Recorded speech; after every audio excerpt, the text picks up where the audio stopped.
Il y a 8 jours, une attaque chimique au Sarin faisait au moins 86 morts, dont 30 enfants dans le nord-ouest de la Syrie.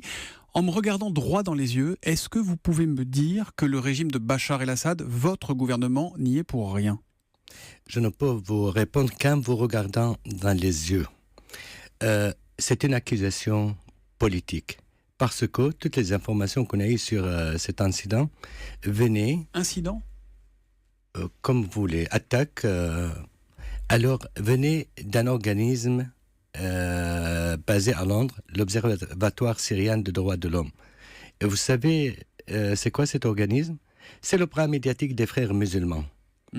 Et ensuite... Il n'y a pas qu'eux qui disent ça quand même. Il y a eu des études sur le gaz qui a été utilisé, qu'il y a du sarin que possède votre régime, la Syrie. Pourquoi on ne vous croit pas quand vous dites ça ? Vous entendez bien qu'on ne vous croit pas. Pourquoi on ne vous croit pas ? Écoutez, parce que monsieur, depuis 7 ans, on subit une campagne de manipulation et de désinformation vraiment gigantesque.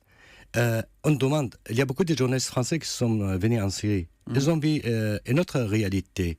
Ce n'est pas la même chose qu'on écoute et qu'on voit sur les écrans de télé. Ça veut dire que la France participe à la désinformation, que les États-Unis participent à la désinformation, que le Royaume-Uni participe à la désinformation, que tous les pays qui se sont indignés depuis 8 jours participent à la désinformation ? Je vais vous dire, ce n'est pas bizarre parce que ce sont les pays principalement complices dans ce qu'affronte la Syrie depuis 7 ans.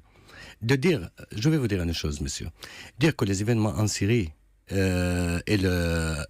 viennent des facteurs internes, vraiment, ce n'est pas, vous le savez mieux que moi, c'est un scénario, c'est un grand jeu qui dépasse même la Syrie.